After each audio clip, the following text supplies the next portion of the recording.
Welcome to the Tuesday Review. I'm Nathan, joined as always in the studio by co-hosts James and Callum. How you going, guys? Good. What up?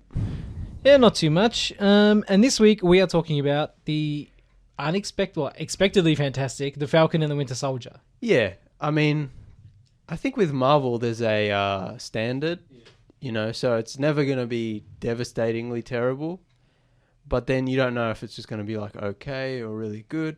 The expectations are high for Marvel. Yeah. But specifically because WandaVision was so good, even if it was at times a bit, interesting or they went in directions people didn't expect, the bar was still set incredibly high because, WandaVision was an amazing show. So I think I think we can all say we're happy to report that Captain Falcon and the Winter Soldier, I should say. I'm always slipping up with that in real life.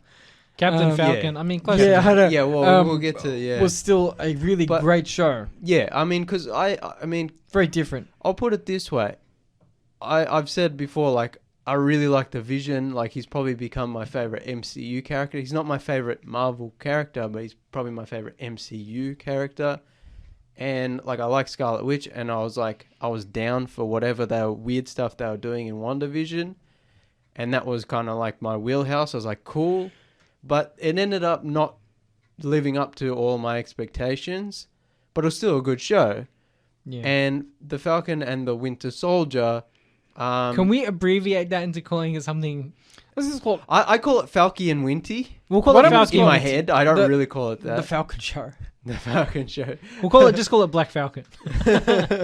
No, but obviously the Falcon and Winter Soldier, like, I was going to like it. Probably on the same level as WandaVision, but like I wasn't, like you said, there's a standard, but I wasn't sure how much I was going to like it. I think I ended up liking Falcon and Winter Soldier more than WandaVision, even though WandaVision I've probably before it came out, I was like, WandaVision's going to be my thing. Yeah, they definitely have two different goals. Oh, they're much different shows. Yeah, like I think that WandaVision was very experimental. So that's probably why some people didn't really gel with it as much, whereas Falcon and Winter Soldier is more of a traditional MCU-esque show. Falcon and Winter Soldier definitely just takes after the movies more. The Winter Soldier movie and the Civil War movie. It's in that vein, like they're stylistically and story-wise, and it's like it's going in that direction. Yeah. Whereas, and it makes sense because WandaVision's about very powerful, mystic, magic characters, and so they're going crazy with that, whereas this is about the more grounded characters, and it's about dealing with more social issues and character drama, Bucky's introspection and like reflecting on his actions. Well, I mean, we've talked about we've talked about on the show before about how one of the, I won't use the word problem because it's not really a problem because I can understand why they didn't include it, but one of the issues we had with the aftermath of Thanos was there wasn't a lot of explanation or discussion of what happened between the two films, like that period of time and the snap, the aftermath. That's what I was going to say. Whereas WandaVision was more of an insular show, this sort of the Falcon deals in a larger world. Yeah, it satisfies a more larger. Yeah, first off, I'll just say spoilers just in case. I mean, but come on, people. Like you're either in, like I've always said, with Marvel, you're either in or you're out. Like you watch it or you don't care. So spoilers just in case.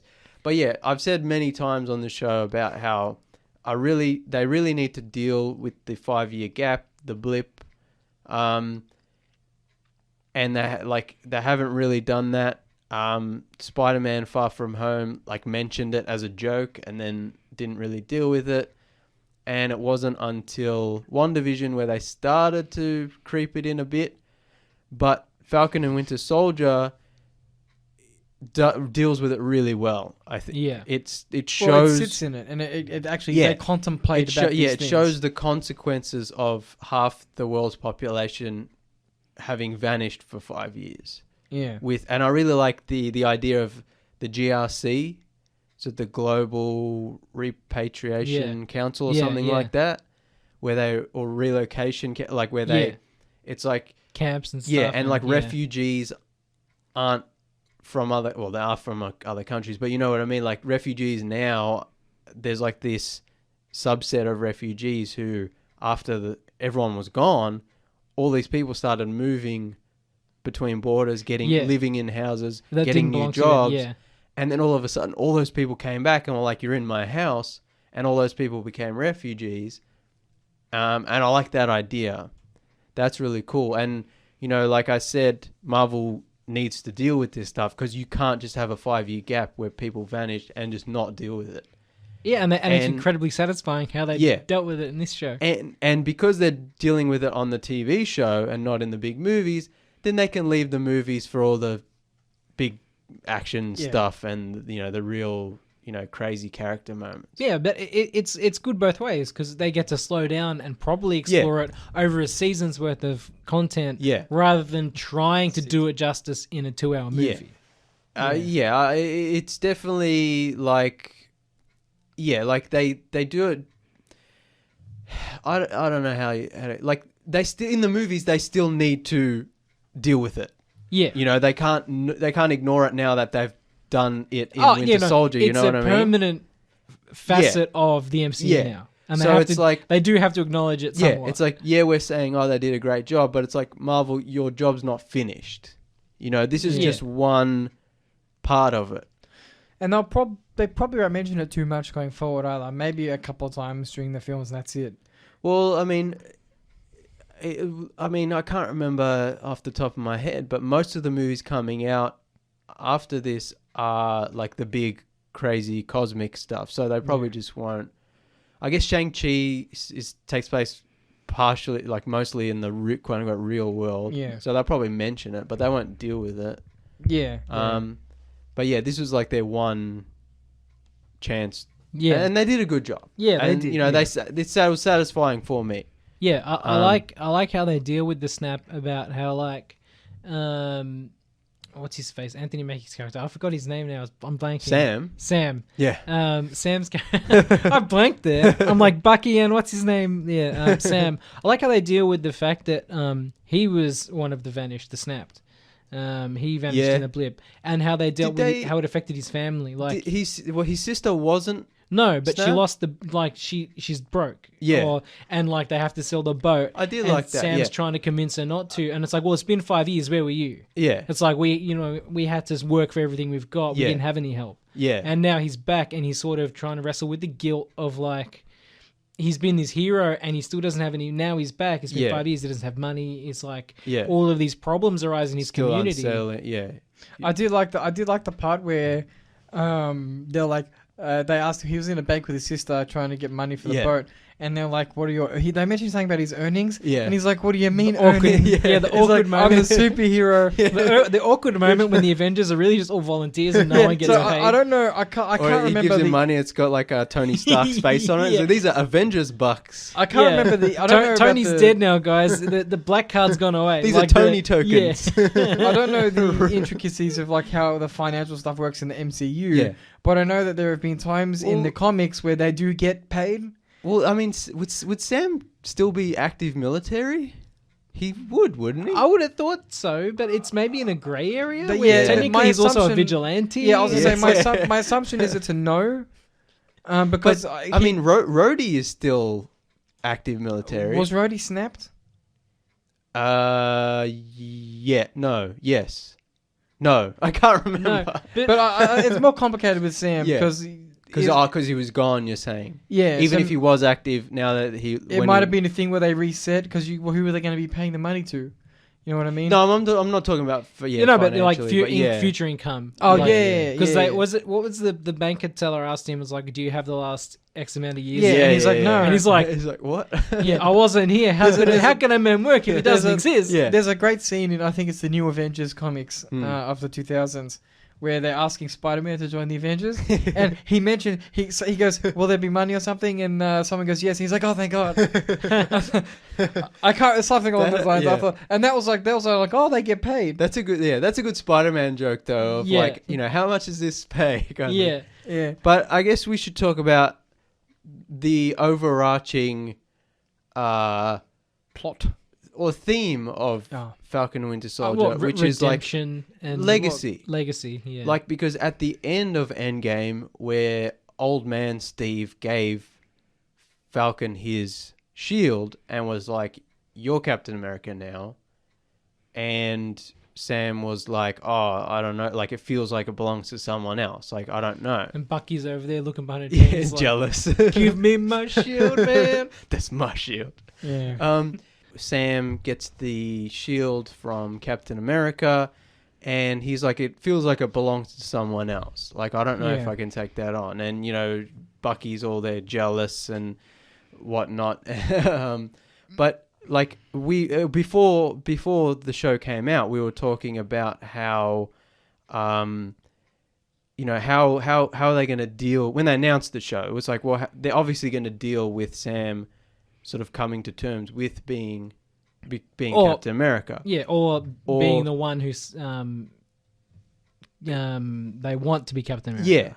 Yeah, taking up that mantle. Because like during the advertising, it was like, is it Bucky or Sam? And Yeah, like, you don't that's know another until the thing. end, We're like, or they're gonna do a flip and be like, actually, Sam's gonna give it off to Bucky, because in the comics, both of them have been Captain America at one point or another. Well, technically, it's we get in this show we get 3 people who have canonically been Captain America. Yeah.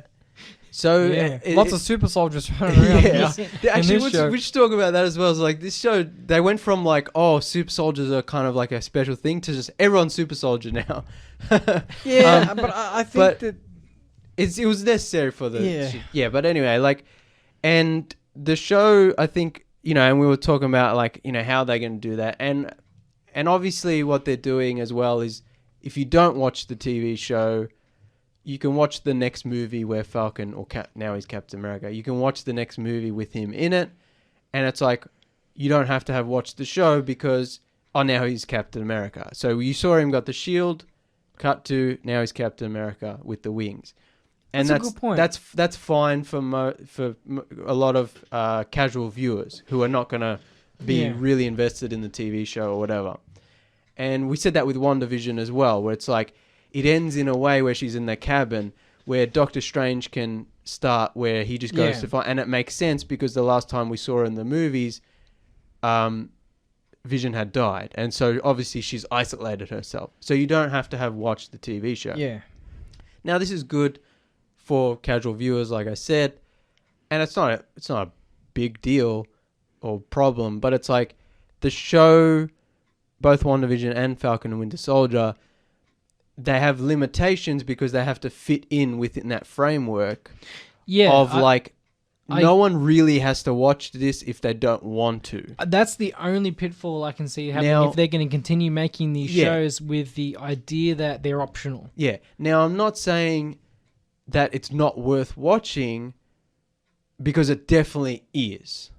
110% is definitely worth watching. But at the end of the day, it's constructed in a way where it is made to sort of tie everything up in a short period of time, so that you can get to when they get to the movies, they don't have to deal with all this character stuff, and that's fine. But I feel like there are some limitations that they can't do anything really shocking or anything that would actually move things forward in a big way. And even with their themes of like legacy and living up to Steve and like living up to the mantle of Captain America, exactly. They deal with that really well in the show, but they never really get to push that further. And especially with the racism stuff, which I really liked how they dealt with that in the show, because like, what does it mean for a black man to become Captain America, to represent? Yeah. That's what I was actually going to mention. One of the things I wanted to discuss is the way they portray the various aspects of patriotism, but in this context, it kind of leans more towards nationalism, in that sense that it's so. In you look at U.S. Agent, what's the gentleman? John Walker. He leans more towards that classic American soldier nationalist mindset. Yeah. Of that America is exemplary. Yeah. But then you get, Falcon, who's like a bona fide hero. Like, and the reason I mention different this ideas is of what it because means what to you be were a saying, like patriot. what it means for a black man to carry the shield, the amount of patriotism you must have as a black man in America to shoulder that weight of being the representative of a country that has historically hated you. Yeah, I do like. Someone shared a meme or whatever like where it was like a scene from the first Captain America movie where it's the scientist who gave him the serum, super soldier serum, is like, you don't have, I can't remember the quote, I'm going to butcher it, but you don't have to be a good soldier, you just have to be a good man. Yeah. And then the next panel was like, John Walker is a good soldier, He's not but Sam is a good man. Yeah. So I like that idea of like John Walker could technically be Captain America because he's patriotic and he's a good soldier and he follows orders. But Sam has... Well, there's a great... And that's why he lives up to Steve. Yeah. It's like... Sorry, Callum. Like Zemo... Because Zemo is going to kill all the super soldiers. Yeah. And someone's like, well, Steve was a super soldier. And he's like, yeah, but there's no other Steve. He was the only Steve kind of thing. And that's what I like. The show kind of points at Sam does live up to Steve it's like and the super mantle. soldier serum can give you powers, but it can't make you Captain America. Yeah. There's a great quote from Kevin Smith, who was talking about the MCU once on one of his YouTube videos. And he said that to him, he loves seeing the big action spectacles, but to him, the best parts of the MCU are always the subtle moments where the character moments, Steve jumps on the grenade. Yeah. Because that's just the kind of guy he is, even before the super soldier serum. Yeah. And of course, when Tony Stark, creates the first... the cave. The first tech in the cave. And he's like, that's the real MCU moments. It's not so much the big CGI spectacles flying around on the screen. We always talk about how, the action and special effects don't really mean anything if you don't care about the story and the character. Yeah. And Marvel does a really good job of like making you care about the characters. And there's a reason it's been going for 23, 24 movies or whatever at this point, and has this huge following. Is because you do get that sense of like beloved characters, and you do get that sense of like a heart and soul behind it, which a lot of other franchises don't have. And so that's why it works really well, is because you care about what's going on. Yeah. But like as I was saying about how, because the show still has to fit into that MCU mold, when they're dealing with stuff like racism, they can only go so far. One, because it's technically a family show or a kid, not a kid's show, but what I mean. Family friendly. It's for all audiences. Yeah. But also because, like I said, like it's just that 6 episodes, and it's like it has to wrap everything up so that in the movie there's no dangling threads, or at least not too many. And there can't be too much required knowledge for I a casual viewer. I actually really liked that subplot about the African American super soldiers. That's what I was going to talk about. Yeah, Isaiah Bradley. Yeah, and I'm like, that was a relatively recent inclusion into the comics. I don't think it goes back to like the 70s. It was 10 or 20 years ago. And people were, I remember all the Marvel was behind it 100%. Yeah. But there was a few people who were like, oh, why are you bringing politics into my comics? I remember it being a pretty big deal. Yeah. But I think it's great. It's a great idea. I was thinking about it on the way here, and I'm like, in real life, they would have done that. Yeah. Yeah, it's not something out of the... It's not contrived. No. And it feels very natural for that story to be makes included. so much. It doesn't feel like comic book retconning. It's just like, oh, that makes so much sense. It's one of those things that they included for, like, to help, diversify is the wrong word, but to help culturally establish the MCU in the correct way. Yeah. But it also feels real, and in the sense that, let's face it, they would totally do it. We also talked about, I can't remember, I think it was Lord of the Rings. We were talking about how it's interesting looking back on something from decades ago and kind of recontextualizing it for modern audiences while still keeping the core and the heart of it. And that's, I think, a case of that, where it's like dealing with America's racist past, while also still saying, hey, Captain America is still a hero. Steve is still a hero. Yeah, this doesn't negate superheroes, but this is a problem that needed to be addressed, needed to be explored, and it has relevance in modern day as well. Yeah, I mean, you look at the amount of black soldiers who fought in the world wars, and what they suffered coming home. The Tuskegee Airmen, like Tuskegee experiments, like this insane, just despicable stuff was done. And that's kind of what I was getting at, is the show deals with racism really well, and it deals with Sam taking up the mantle of Captain America when Isaiah Bradley even says, like, no black man, no self-respecting black man would take on the mantle. And this is what's so smart about the whole racism motif going through the show, because we see Sam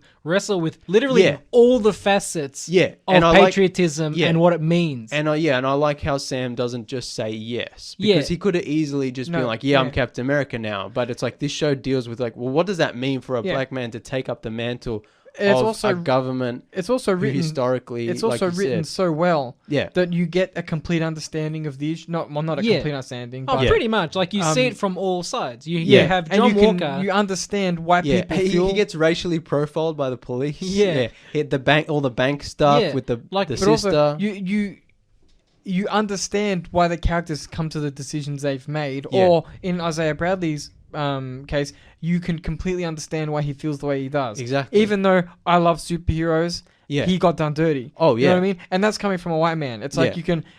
It's written in such a way that unless, you're not a nice person, you can completely appreciate what everyone's trying to say. Oh, definitely. It's done with a real cunning, like subtlety in the writing. It's not like kidding you with a blunt stick, saying, look at this. But, it's... Which is probably because Sam is one of the key characters it's contextualized through. Yeah. It's not like some outsider, and it's just like, look at the racism. Yeah. It's that common connection they have. Yeah, it's like we just said, this beloved character we've been following for 7 years, however long he's been in the MCU. Yeah. And it's like, but it's using him as It's the frank discussion that can be had between Sam and Isaiah. Yeah. Whereas you might not get that same reaction from, say, Bucky Barnes and Isaiah, because they have a shared bond that racism angle. Yeah, well, that would be a different bond because they're both from a similar time period. That's so true. Different, right? Yeah, that's an interesting. I want to see. Yeah, I want to see a scene with Bucky and Isaiah. Yeah, we're like we served at the same time, maybe. But like as I was saying, like I feel like the show does deal with all this stuff really well, and it does satisfyingly tie in, sort of explain why Sam would take the mantle. Yeah. But like I said, because it has to fit that mold, at the end they do kind of just tie it up neatly. Yeah. And they never really get into the problems of like systematic racism and like how deep it goes. And I think obviously, like I said, they can't really explore that, especially in a quote unquote family thing, and especially in something that has to tie into a big MCU movie with action and sci-fi stuff. So I understand that, but I think that's why John Walker being the villain was a great idea, but I feel like he should have been the main villain. Yeah. And he should have represented the systematic racism of he the military. When Sam gives his shield to the museum and they automatically straight away give it to a guy, like another soldier, and it's like, he's the new Captain America, and it's his face on posters, and he's doing like that would have been real cool, because you would have seen Sam wrestle with all his sort of stuff, but you would have seen like he's the racist, the white, sort of like the other side of patriotism. John Walker doesn't even have to be a bad guy, like he doesn't have to be racist or whatever. He just has to represent all the ugliness that patriotism that the government and the military are just from top to bottom corrupt, and obviously you can't really explore that in MCU TV show. You know, you can't really explore that in 6 hours when you've got so much other things to explore. But it's just something that, I was thinking about, because I really like all the John Walker stuff, but then you've got all the Carly Morgenthau, whatever her name is, stuff, which is super interesting, but I was like, it's not as interesting, and I don't think it's as well executed. Yeah, it just seemed to me to be a device for them to use to propel the story forward, to get characters to be where they needed to be. For like whether it be like they wanted to explore a certain country, a certain set. Yeah, like the episode 5 for me was probably the best episode, and is that the slow episode? Like that's the one. It's all the character stuff. The character stuff. Yeah, and I think it's, if I'm not mistaken, it starts with Bucky and Sam beating the crap out of John Walker and like taking the shield off him Yeah, after the last episode where he like murdered a guy with the shield.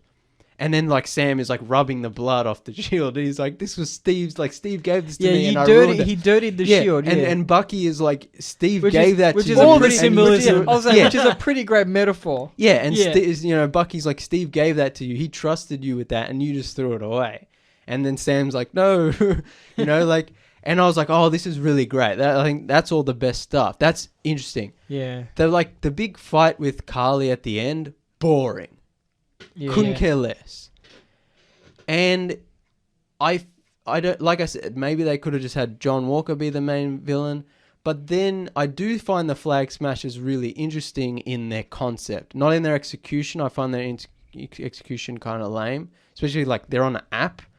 Like you can find I was like, this is so lame. Like, who came up with this? It's very like early 2000s, Yeah. late 90s, early 2000s. Yeah. I think the Flag Smashers, as an idea, they could have done it really very Yeah, well, like, and I it would have really- worked in with the whole sort of. Like I I think said, it would have been more interesting if they were more than there was her, yeah. but then everyone else is kind of just like generic It's just, thugs. yeah, it's just a and like band the of fact that they're all friends, super yeah. soldiers, it's like they all have similar powers, so there's not Yeah. a dynamic feel to them. Yeah. Whereas if And one they, had they just wear those like generic black You know, masks with the like if one had yeah, like I the don't know red super hand. speed, or they had like various abilities, you could also play with that in Yeah. action scenes. yeah. Whereas instead, what we get is lots of people Just throwing things punching, around, yeah. punching and kicking with great effect. Yeah. And it all kind of But- becomes samey to me. Yeah, it does. Like, cause like I said, like I really like the idea of like the refugees and the GRC, and like I do like the idea of this version of Flag Smashers is like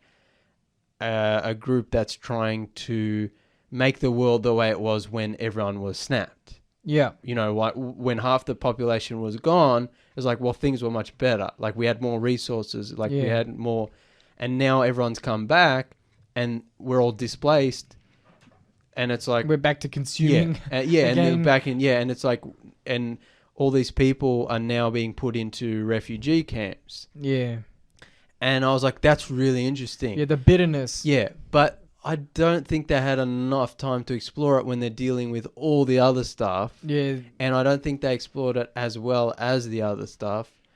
And I think Carly as a villain, I want to, like, not even a villain, like you can see where she's coming from. Even, you know, like, She's the antagonist, but Exactly, she might yeah. not necessarily be She's not- considered yeah. and she's not evil in that yeah, sense. she's not She's evil, chaotic yeah. she's what in D&D Yeah. terms would say chaotic neutral. Like a lot of the good MCU villains, like you can kind of see where she's coming from, you know. Yeah. And like that's interesting, but I don't know. I felt like she just wasn't that interesting. Like they didn't. She seemed very blank's the wrong word, yeah. but her one back, note. One her, note. Yeah, her She had backstory. one thing, and she didn't really. Her back history is very thin because she was Yeah. made. I'm assuming she was made for the show. It wasn't like they pulled an actual. They didn't pull like the out Flag a- Smashers, and I think it's Carl Morgenthau in the comic Oh. books. But it's like they gender flipped it, and they like obviously made her very, very young, and Yeah. they changed the Flag Smashers to the MCU like version. which Yeah. is different. So So her- there, it's not. Yeah, it's Her not backstory exactly- was kind of thin to begin with, so there wasn't a Maybe lot that's it. I think they couldn't play around with like If- her motives as such. It was just because kind all of, they say is that she's a refugee, and she was like, there's like, what was it, Mama? They call her Mama something. There's like an older woman who you never see on screen alive, and then all of a sudden she's dead. yeah, And it's like yeah. everyone's mourning. I guess she was an important person in that community. Yeah. But it's like maybe if they had some more scenes of like Carly's backstory of Yeah, like I mean- how she got to this point. yeah, what exactly. pushed her to this Maybe point. give us more interesting powers too. Yeah. That, or maybe like the others can have your Or, you know, basic super soldier, but there's she have one- her own Yeah, there's one skill set. There's one bit where Sam goes to the refugee camp and he talks to, I think he's a teacher. Like he's teaching a boy to read or something. Or he's someone. Yeah, he's yeah, someone who works there to help these people. Interesting question, And- comic book nerds. Yeah. So in this, I don't know how it is in the comics, but in this version, in the MCU version, the super soldier serum enhances what you're naturally good at, right? No, in the super soldier serum, it just enhances like bodily athletic performance. So you become stronger, faster. Yeah, But so like they say in the original comics, it was kind of like it gave him enough to be like a burly hero kind of guy. yeah, but like But for instance in in the this, modern- it magnified John Walker's negative. Well, they mentioned it in the show. That No. So it doesn't. All it magnifies is your physical abilities. Okay. So you'll become stronger, faster. Yeah. What do you call it when you can run further in more endurance? What's the word? Athletic I feel so stupid. endurance. Your Yeah, endurance. is endurance. So you know what I mean. increased. Yeah, What Lamar, his friend, was saying to him was when he took the serum, and he was saying it just makes you more of who you already are. Yeah, What he was saying is, if you do have that power, regardless it of what won't the power change is, you. Like you're the same it'll person. just amplify your personality. It's kind of Okay. like what we talk about with the boys, where it's like if you're that powerful, of course you're gonna be a dick. Oh, Think about it. It's the same with money. It's like if So- you're given more, Yeah. it's not just you about being so a superpower. absolute power corrupts yeah. absolutely. So if you were to give it to someone like who already had power, say you gave it to Wanda, would So- her powers be magnified? No. no, it would make her stronger physically. But it wouldn't do anything to her other But- innate Now, abilities. it's also No. important to note that in the comics and in the MCU, like the later comics, like the super soldier serum will absolutely make you a superhero. So when you say it increases no, your strength, no. it's like But- you can punch tanks. It won't Yeah, make you yeah. a superhero. It'll make you super strong. Yeah, But you know what I this mean. is the Like- point of the show. Is like Steve became Captain America not because he was strong, but because he was the best candidate. He was the best man for the job. Yeah, exactly. He was the best human being at a fundamental level.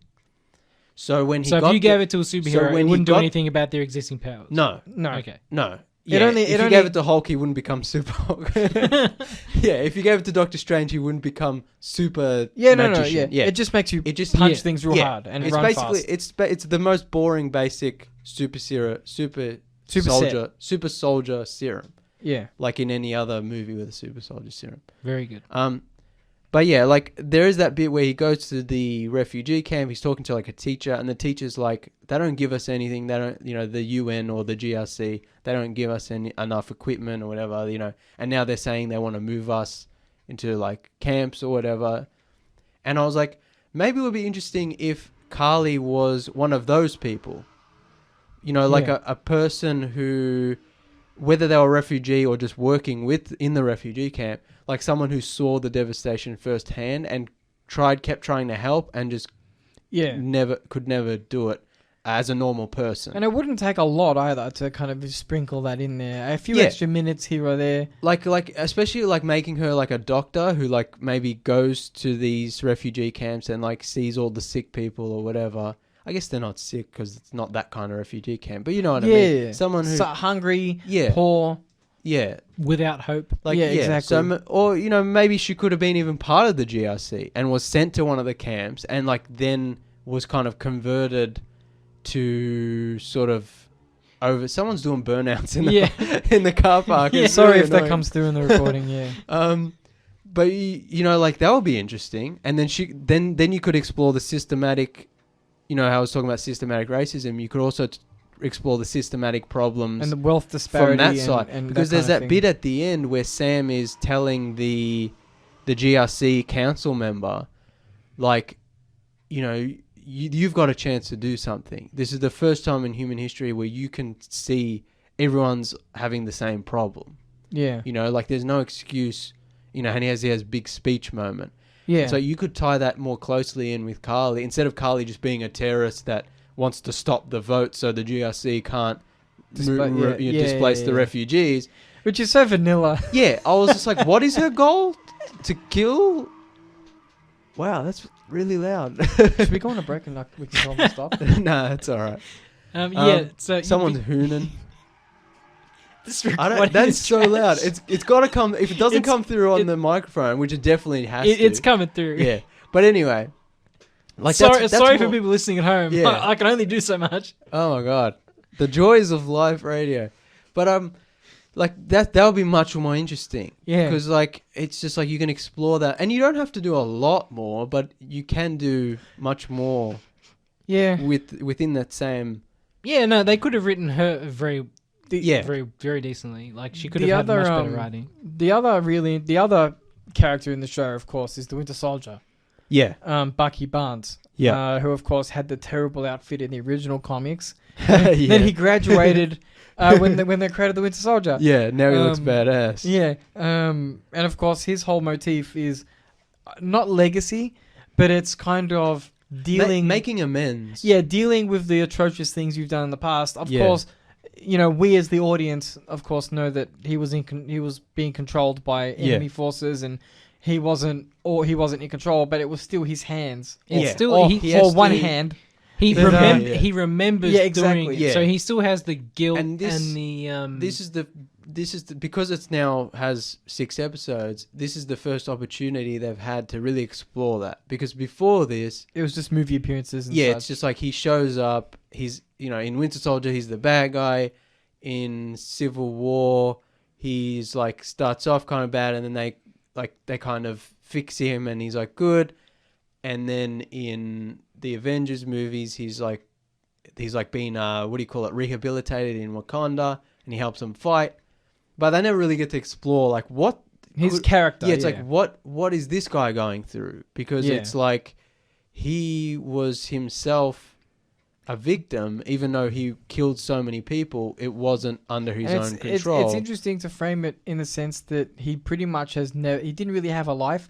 So how old was he in? He must have been a very young boy, a very early 20s. No, I'm talking about when Cap and Falcon, Cap and Bucky fell into the sea. Oh, he would have been very young. Yeah, and then he was rescued in quotation marks. Yeah, by, was it the Russians? Hydra, I believe. Yeah, Hydra. Yeah, and then they programmed him to be an assassin. Yeah, and then he snaps out of it, years later. Yeah. So he went from being a young boy to being a man, pretty much in the snap of his fingers. He might remember doing all the murdering, but he wasn't like the primary controller. Yeah. So they don't really go into that, but that's an interesting. They do, because they start the show with like a therapy thing where he's got a therapist, like a court mandated or military mandated thing that he has to do to sort of be integrated back into society, and that was interesting. But then the show's so focused on and has so many other things to do that it doesn't really resolve. Yeah, it does, because like he's got that little book where he has to go through and like do a My Name is Earl thing and like make it up to people that he's wrong. I kind of laughed, and he's like, he goes through all this trauma and all this stuff. He's like, at the end of the season, he's like, yeah, I'm done now. I'm like, no, there's still work to do, buddy. Trust me. And it's like, because he has the friendship with the old Japanese man or the old Asian man, and he doesn't have the heart to tell the man that he's the one who killed his son when he was not under his own control as the Winter Soldier. And it's like, then they can't really deal with that because he has to go off and help Sam. And at the end, he comes and tells the old man. And I guess that's the way of like, he has to finally deal with it. But yeah, they don't get a lot of time. Confront his own demons, they don't get a lot of time. I do wish they had a little bit more.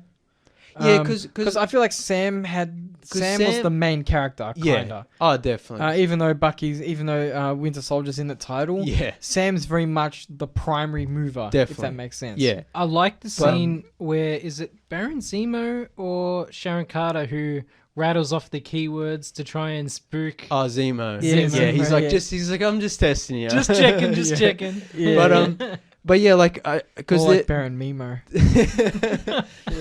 Episode title. Yeah. No, we did too many meme things for Lord of the Rings. But I do like, because one of the cool things about Captain America, and especially the MCU Captain America and Steve, is like him coming from the 40s to the 2010s, and he's very old-fashioned. Yeah, and he's like fish out of water. He's old-fashioned. He's trying to catch up on things that he missed. Yeah. He doesn't understand references. Well, all right. Now, Bucky's not as much a nerd, all right? He can he integrates a little bit easier. No, but that's what I wanted to talk about, is because of the nature of the Winter Soldier and Bucky's role in the MCU and his short sort of screen time, he doesn't get those moments. And this is the first time where they get to explore that. Yeah. Like, he's like, when Sam's like, how do you know Gandalf? He's like, I read The Hobbit in 1937 when it came out. Yeah. And stuff like that. But then also, I guess because he wasn't in complete hibernation for all those years, like he worked as the Winter Soldier intermittently, he would. But he never got. he never got time. Like he was never under his own control. He never No. got time to No, but- explore things. No, but He I didn't guess to the digest culture. Yeah, as a exactly. soldier. Yeah, he But didn't go at to a- listen to music. No, but at a certain level, there's also not those moments where he's like, "How does a phone work?" Because it's yeah, like he's obviously more Technologically able. yeah, he's but he because of his work, he there would have are- been more technologically aware than Steve. But there are a few moments. It's all cultural stuff that he doesn't quite. Yeah, there are a few moments in the show which you've never really got before, where he's like, "Oh, I like old music, you know, I like listening to 40s stuff," and I'm like, "Oh, that's cool." Like he's like Steve, but different kind of thing. Yeah. I think they could have explored that more as well. Then given Bucky a little bit more of that. we didn't get a Wonder Woman 1984 where Oh, God. what's his face it can just fly the latest model helicopter. Oh, He's yeah. Oh, And God. then Chris Pine's like, "What's this art piece?" And she's I'm like, "It's so a bin." glad. I'm so glad I did not waste time watching that. Oh, it was terrible. It was just terrible. But yeah, the fish out of water, they do it better in Marvel than DC. Oh yeah, well, Marvel does everything better than DC when Yeah. it comes to the movies and TV shows. But yeah, I mean that was cool. We got to see more of that. I guess we'll talk about John Walker for a bit. We already mentioned because Wyatt Russell I think is really good in the role. Yeah. And it's like I like kind of like let's say with Carly like he's a bad guy, but I don't hate him. People He's not on, evil. So he's He's a massive dick. Yeah, some people on Twitter were referring to him as evil, and Yeah, it's like the I would big call him villain. evil. Yeah, He- like he's not. I think people confuse someone being an antagonist Yeah, for being outright bad. yeah, and Now, you can be a dick without being He evil, represents number a one madman. Like for a lot of people. evil. A certain type of people on Twitter. yeah, Anybody who represents the establishment is bad Well, to the core. yeah, which is Now- why, like I said before, they should have focused more Yeah. on that element of So he he- represents the system. He is like the most archetypal representation of the man you could get. yeah, he is a good soldier. Like I Yeah, said. he's a man who just He follows follows orders. orders, yeah. He doesn't have a compass, yeah, if that makes sense. He does what he's told. yeah, Whereas Steve, he had a balance of the two, where yeah. he did what he did what the government told him to do to a point. But If at the he end of the felt day, like- he did what is right. He did what was ethical. Yeah, So that's of course why he splits from the government in Civil War. yeah, Because he's like, no, this isn't the right thing. exactly. Yeah, Whereas Carter isn't Carter. No, Walker. John Walker. I'm sorry, I was thinking Sharon Carter. For a yeah, second. no, John Walker is not capable of that. yeah, exactly. He's more two-dimensional than Steve, and that's the point. Yeah. He's supposed to represent. He's the what military Steve, guy. yeah, in America. he's what Steve But I did, isn't. yeah. But even though I was not on his side, and like he obviously does terrible things, Yeah, and I was never like this guy is the worst, Yeah, and I hate him, and he it- needs to it die shows- right now. what makes him interesting is it does show that he's suffered personally. Yeah, He's lost. He's suffered to get to that point that he's in. yeah. If Like that- I if do that like makes that. sense. I do like that. Like Lamar like mentions like you've won the Medal of Honor 3 times or yeah, something. he's He's like jumped on a literally Yeah. jumped on a grenade. yeah, Yeah, and he's like oh yeah, great. Now I just get to remember the worst day of my life.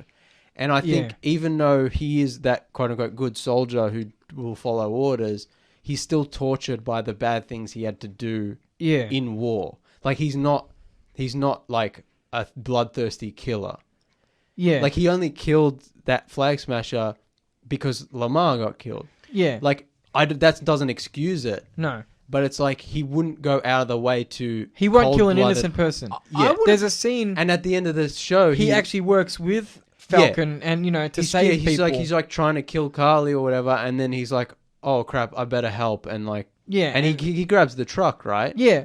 So that's what makes him interesting. Is a lot of commentators online are saying that he's really bad with her, but I feel like they're not seeing the point, or at least the way I see it. Yeah, He's definitely a bad guy I in the think- sense that he doesn't represent what the Avengers stand for, yeah, but he's not outright bad. yeah. Which is why I like that at the end they kind of turn him into the U.S. agent. People call him a Where- fascist, which you could make an Oh, argument. yeah. You could make an argument for that. Yeah, But he represents order at its most basic, blunt yeah. level. I would But- have liked to have a scene with Baron Zemo or someone else who's a little bit chaotic, trying to, we'll say, take the piss a little bit and say to say to Bucky, like, how are you different from John Walker? You both did the same thing. Yeah. You both were under military orders, doing what you were told. Exactly what. Yeah. You're a mindless. Yeah, John Yeah, Walker's exactly. a mindless John- soldier, yeah, just like the Winter Yeah, Soldier. exactly. Actually, How are you that's, different? That's an interesting thing they could have done Yeah. too. They could have played that up a little bit. Yeah. No, that's they could have explored so. Like, what heaps does it more, mean? Again, what does it mean to just be a Yeah, mindless but then, soldier? you know, Bucky But- could have this great moment where he goes, "Yeah, but the difference is I wasn't in control of my actions." Yeah, that's Yeah. true. Yeah, and that's then cool. you know that clearly establishes the fault. yeah, of you're Zona exactly. Zona. John Walker's the bad guy because it's like Because he's he doing knows this what he's doing, willingly. yeah. I do like how he becomes U.S. agent because then he can come back later and it's like we can still have this journey. Yeah, Like I'm a his little character disappointed development's in the not done costume. yet. yeah. I'm a little disappointed in the costume. it's okay. It's okay, but they could have done. It's could have pretty done ca- something a little Yeah, different. It's pretty it's like they were canon. trying to stay true to the comics, and it's Yeah. like, but it's like still in the modern kind of Captain America. Yeah, no, that's fine. But yeah, I like that stuff, and Wyatt Russell's really good. And I was watching the show, and Wyatt Russell is Kurt Russell's son, and he there's kind a, of looks at there's a bit The where spinning image, man. there's a bit where John Walker gets out of the car and he's wearing like the beret and the military dress uniform. And you're just like, And I I want was a just snake. I was like, Snake. Yeah. I was like, Metal Gear Solid, Snake. I'm like, it makes so much sense that Snake from Metal Gear Solid was influenced by Snake in Escape from New yeah. York, played by Yeah. Kurt Russell. And then all these years later, when they make the Metal Gear Solid movie, they use his son. I know it's the boring kind of option, but I was like, it's so joked that perfect. Kurt Russell could be Big Boss as well. Yeah, and Although- then you got no, that as well. There was oh. there was an interview with Wyatt Russell on this topic recently because everyone's like, man, why please Yeah, do the right thing. yeah. And he's like, no, because that would be for me career suicide. He doesn't want to. He doesn't want to play his father. Yeah, that makes sense. But it's such a good fit. Yeah, I was just like, especially when he got out of that car with a beret, I Yeah. was like, ah. But then I was thinking, because apparently Oscar Isaac is going to play Snake in the Metal Gear Solid movie, and I love Oscar Isaac, Yeah. huge fan. But I'm like, I'm not really, like, I'm kind of cold on that idea.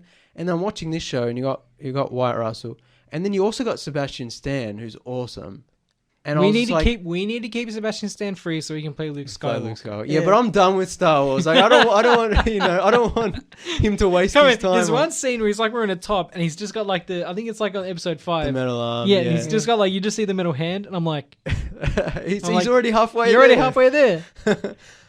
Yeah, but I was like, you know what? You already got 2 great Snake choices in Yeah. this show.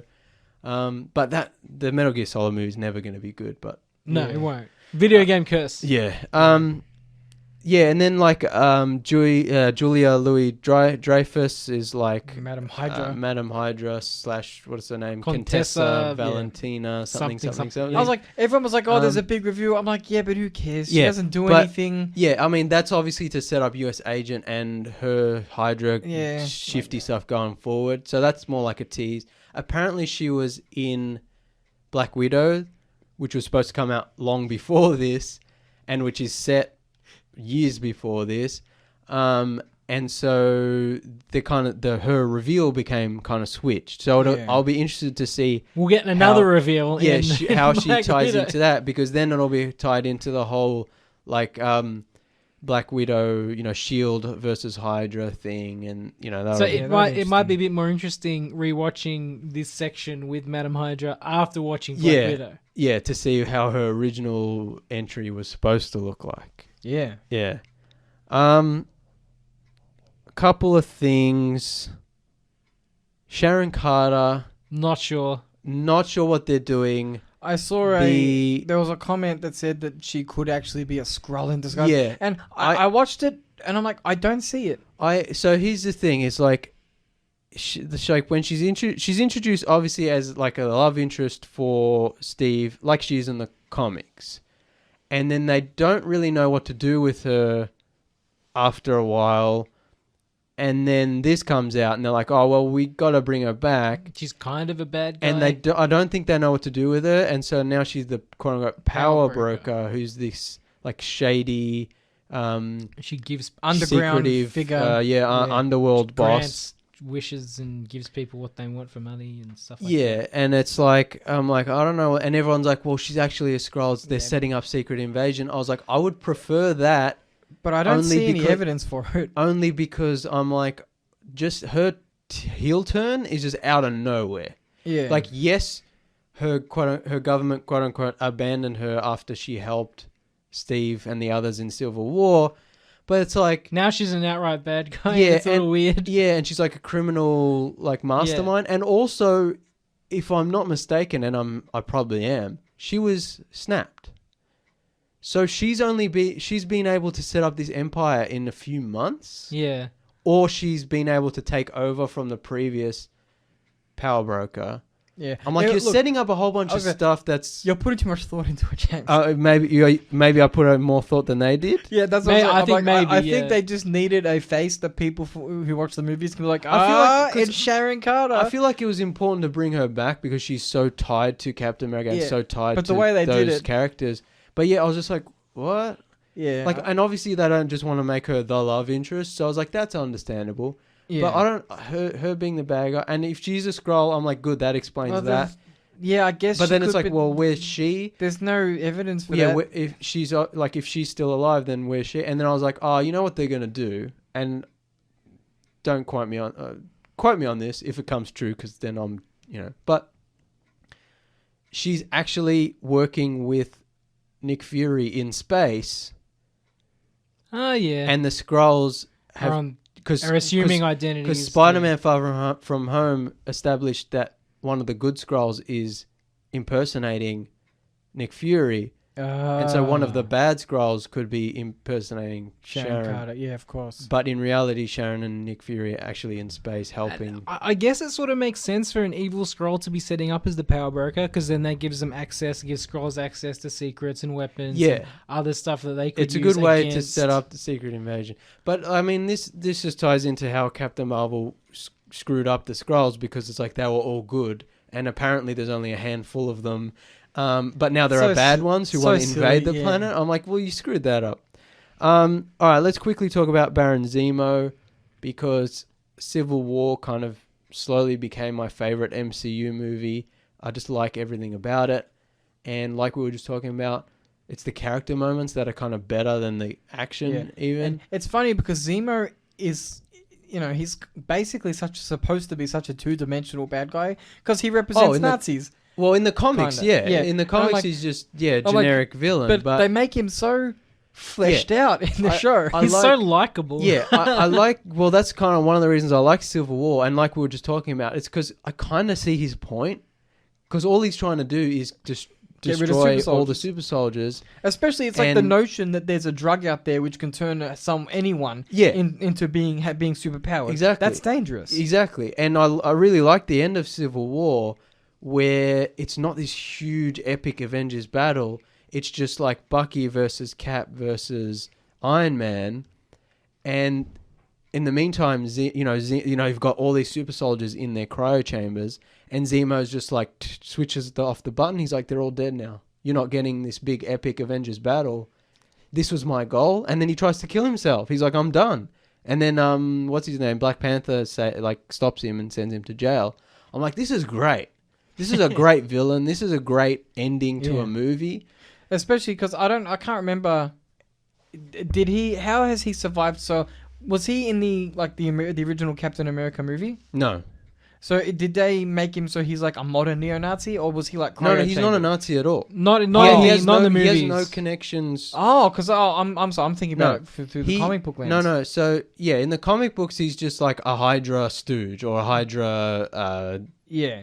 bad guy, like a Red Skull light kind of Yeah, thing. yeah, yeah. But in the movies, which is why I really like him, is he was a Sokovian baron, a wealthy family, who was also a special forces soldier, apparently, whose family was killed when Ultron attacked Sokovia, Yeah.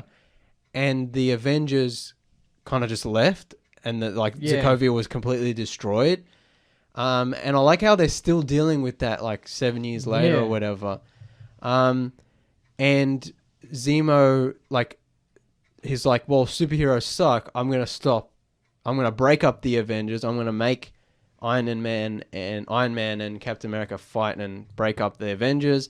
and I'm going to get rid of all super soldiers. I really like that idea. I really like that villain. And he was almost very successful. Yeah, and in this show, they bring that back. And so this is one of the reasons I really like this show, is because they bring all that back, but now they have even more time, because now Carly and the Flag Smashers are roided up on super soldier serum. And so Zemo's like, nah. Zemo's in prison. He's Nothing like, offends me more. Yeah. He's like, I'm not having any of this. And then, what's his name? Bucky goes to him and is like, we need your help to track him down, to figure out where the super soldier serum's coming from.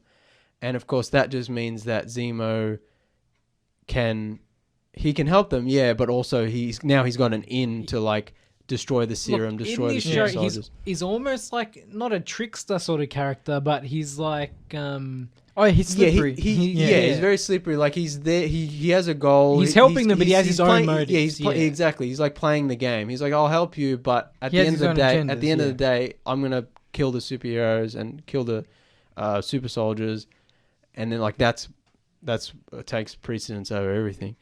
One thing I didn't like is, because in the comic books he wears that like purple mask, which is awesome. Yeah. But in the show, he just whips it out of nowhere, puts it on, kills a bunch of guys, takes it off. His face is pretty badly disfigured in the comics, and that's why he wears it. So, but of course, he has like the good baby face kind of going on, and they probably want to show that off. But I was kind of like, if you're going to introduce the mask, maybe he should have got his scarred in the process of the show, and so at the end of the show he gets the mask, and so in future appearances now he's the mask.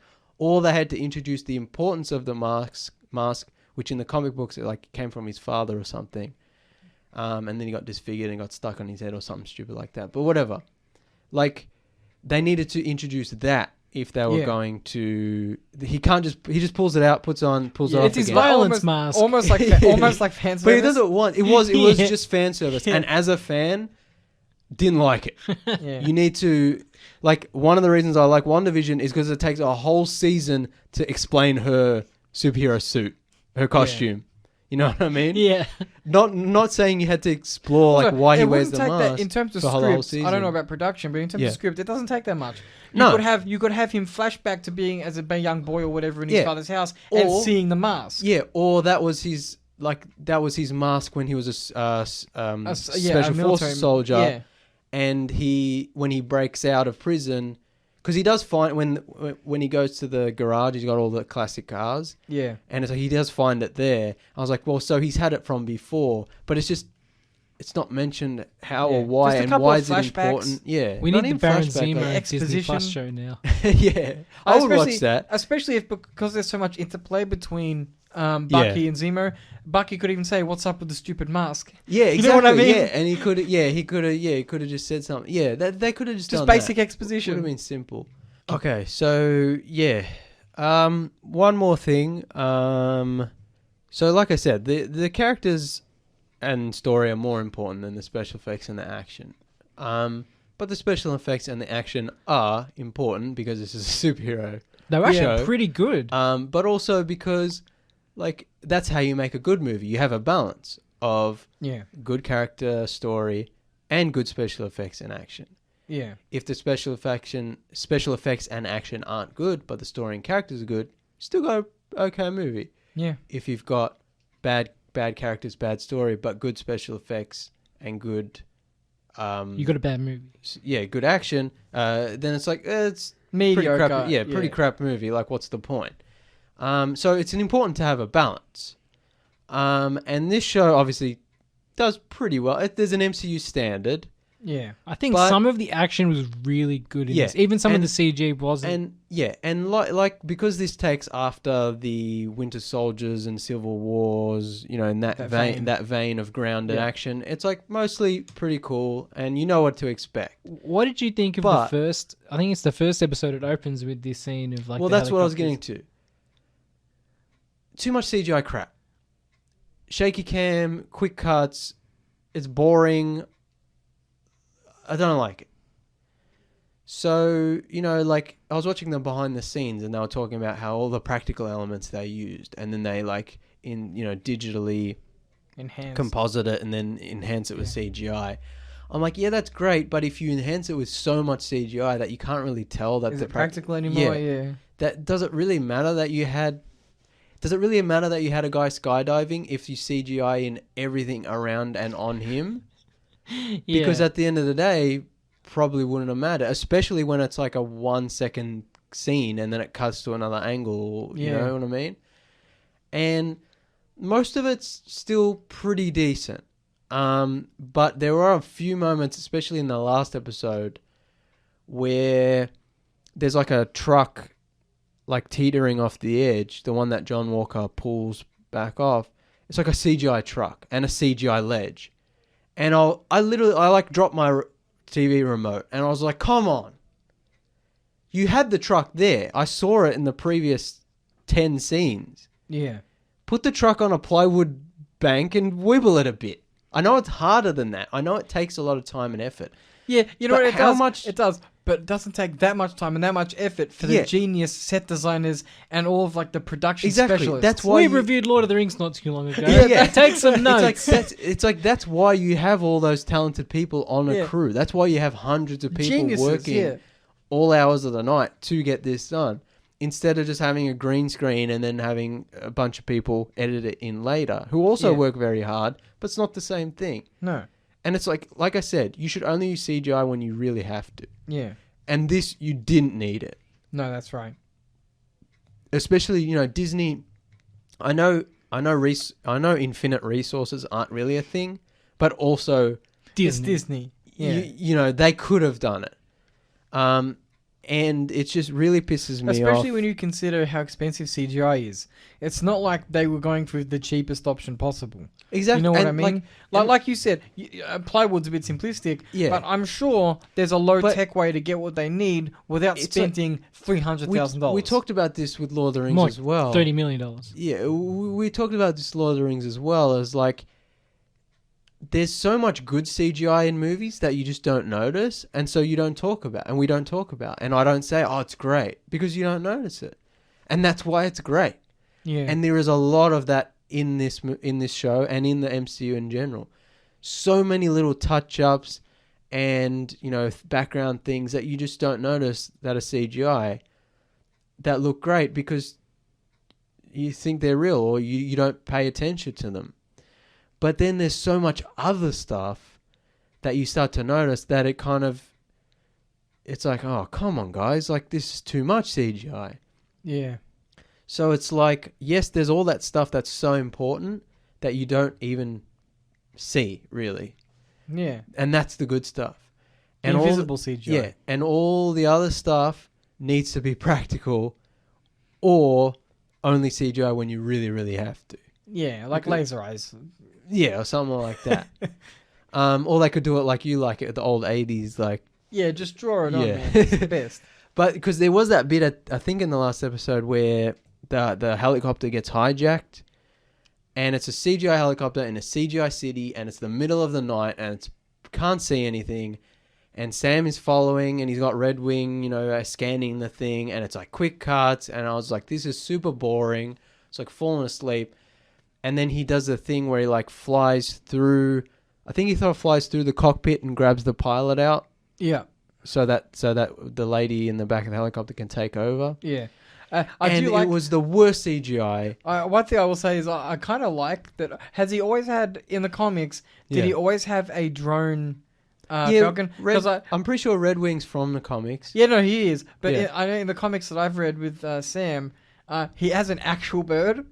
Oh, in the original run, he has the actual bird, and then later in the comics he gets the drone, and then in the movies he has the drone. But because there's a part of the comics where he actually turns he's like a telepathic connection to the bird and stuff. Oh, really? And I'm like, it's really cool because he's like, oh yeah, Red Wing told me. He's like, there's the bad guys over here, and I'm like, that's so cool though. I like that. I kind of. I understand why they went with the that's drone. like a whole nother power set that he's got then. Oh, he didn't. Someone gave it to him. Someone helped him achieve it. It wasn't like he naturally developed this thing. Comic books. No, but I'm like, I understand why they went with the drone. Yeah. No, it makes no sense. But yeah, it's just the worst CGI. And I was like, obviously you can't have him fly through a cockpit in midair. Yeah. But it's like, there are so many great action movies from the 80s and 90s. I mean, they could, but it wouldn't be a flying plane. No, but that's what I'm saying is like if you had the cockpit like built on a soundstage and then have him fly through it, and then the background obviously can be green screen, obviously, but chuck a wind machine in there and it's like you got a good. I'm sorry, I just did some quick googling about his powers with the birds. Yeah. It wasn't just Red Wing. He has he's empathic and telepathic link with all birds. Wow, I like how like okay, so this is Falcon. He has wings and also he talks to birds. So it's kind of like books. Yeah, I like that. But yeah, just a little tidbit. But yeah, like good show, but like a lot of the MCU, characters great, story pretty good, character Films moments, a bit dialogue pretty cool. But when it gets to special effects and action, Yeah. they need a lot of work, and that makes me worried for Shang-Chi. And We both know what's going to go down with Shang-Chi.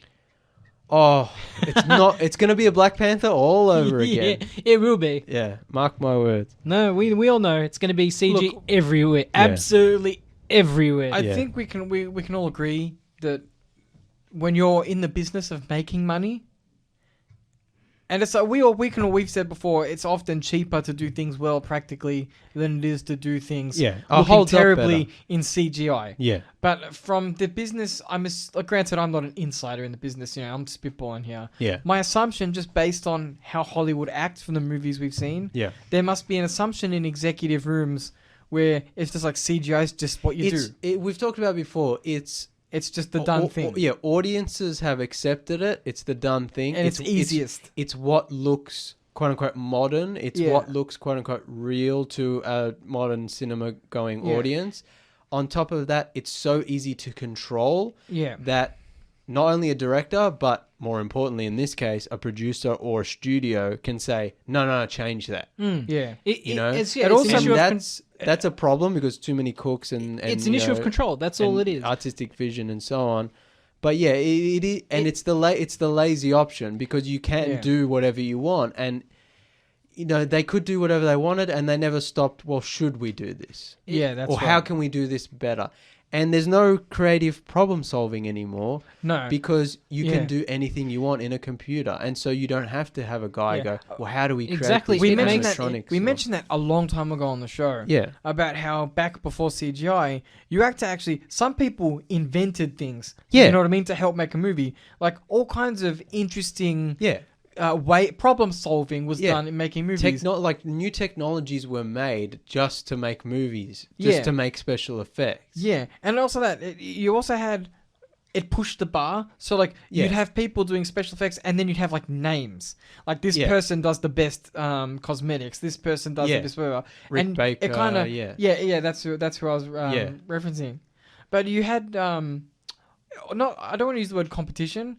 But back in the days when things were done practically, it was what can we do in an action movie to make things look great? Yeah, it wasn't. Look, like I've said before, CGI artists are artists, and they hardest workers in the world. Yeah, hardest work. They do a great job, but practical effects, makeup, prosthetics, animatronics, all that stuff. That was an art form. Yeah, that's beautiful. It took time. Yeah, there's a reason Dark Crystal got cancelled. Because the amount of research, development costs, I understand it would have cost a lot. Yeah. Because to get that authentic world filmed, because that's what it was. Yeah. In a sense, it was an authentic world. But that's what counts. When you watch it, that's why we loved it so much. Yeah, where every little thing is being handcrafted and painted, placed and molded, lovingly crafted and placed into the world. You feel it. Yeah, exactly. It comes through.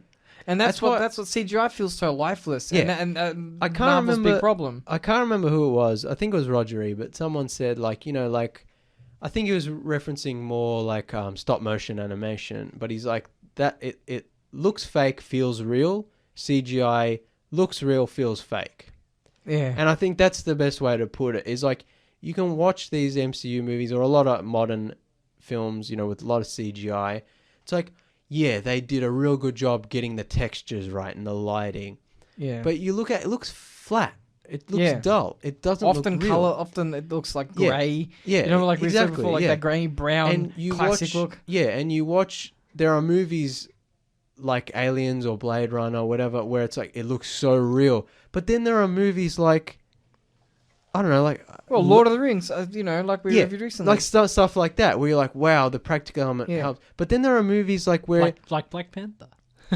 no, Black Panther's a bad. They were talking about bad examples. No. So you got the examples of like great movies using practical effects that look so super real, and you're like, you know, I can't, you know, that's so well crafted, like Aliens or Blade Runner or Terminator or whatever. Yeah. Original Star Wars. Original Star Wars, yeah. Then you got kind of movies where it's like a Ray Harryhausen dinosaur, stop motion dinosaur, or a Logan's Run dodgy falling over set, you know, like it's like, but it looks fake, right? Because it has its own appeal. obviously, like the original Star Trek. But it's real, it's practical, it's there, and so you get that feeling of like, oh, cool, you know, it's still tangible. Yeah. It's got a heart to it. Yeah. Whereas CGI doesn't have a heart and soul. Except for like if you're like a Pixar type thing, but then that comes down to story and characters and music and so on. Yeah, but we're also talking about animation. I'm talking about in real live effects, action movies. like special effects. Live talking action. about visual effects and special effects. Yeah. But yeah, we kind of ramble on there. But just because I was like really liking the show, but the show's good mainly for the characters and the story and the some themes. of the CGI pulls you out of it. Yeah, there were moments where I was like, come on, like really. And like we said, like this is MCU's MO now. Like it's just like they've got a standard quality. You know what you're gonna get. You'll get the story and characters, but also when it comes to action, they just could be worse, man. We could be getting DC. Yeah. So I mean, we're not at the bottom. We're not at the bottom of the barrel. That's why the MCU is still so beloved. It's because it's like, you know, they're doing a lot right. They're getting a lot wrong, but they're doing a lot right. And we could get much worse. Yeah, it could be much worse, man. Thank God we're not. I think that's it. Yeah, I think we got through everything. Yeah, it's a good show. Yeah, pretty good. I'll be interested to see. Time went quick. Yeah, I'll be interested to see. We had a lot to unpack. We could still keep going, you know. Like, I mean, we just end up repeating ourselves. Yeah. But yeah, it was cool to see Falcon become Captain America with his journey, his journey, and also his hybrid suit of like, it's a Captain America suit, but it's also the Falcon wings and the shield. I did like that small part of him throwing the shield, training with it. That was cool. Yeah, I'm like, it shows the bouncing back and the training. There's that bit where he's playing catch with Bucky. Kind of, they're like both. That was cool. It shows that he's not just a man with a wingsuit. He's also got that athletic ability of his own. Yeah, maybe not as strong as Steve. Yeah, because Sam hasn't taken this super soldier serum, but so it shows that he's still got the metal to kind of, you know, be physical if he needs to. Yeah. I do like how John Walker created his own shield. And it's like dodgy and then it gets spray painting, putting some bullet things on there. Like, this looks badass. Like, what are you, a 15-year-old? Do you have to have edgy bullets on your shield? Yeah. This makes me look dangerous. He would be one of those soldiers who wears the Punisher logo. Yeah. And like on his truck, not getting the irony. Yeah. Oh God, they're gonna ruin the Punisher in the MCU and Blade. Well, we didn't even talk about Fantastic Four. Oh God. Please don't screw it up. Doctor Doom, please don't screw up Doctor Doom. Come on. Oh, one thing. We'll end the show because we're rambling and I don't want to keep going on all night. One thing real quick. Because Sokovia now has been destroyed, Zemo does say something like, Sokovia is being picked apart by its neighbors. Like, it doesn't even exist anymore. And someone on Reddit was like, what if Doctor Doom, who is the dictator of that Eastern European country, I forget the name, Latvia or something. Latvia. No, it's not. That's Latvia's a real country. Oh, it sounds similar. Let me look it up. And Doctor Doom is like, maybe he's the dictator who like annexes what's left of Sokovia. Latvia. Yeah, right? And so Doctor Doom could be the dictator of this country and he annexes what's left over. And then him and Zemo could have odds.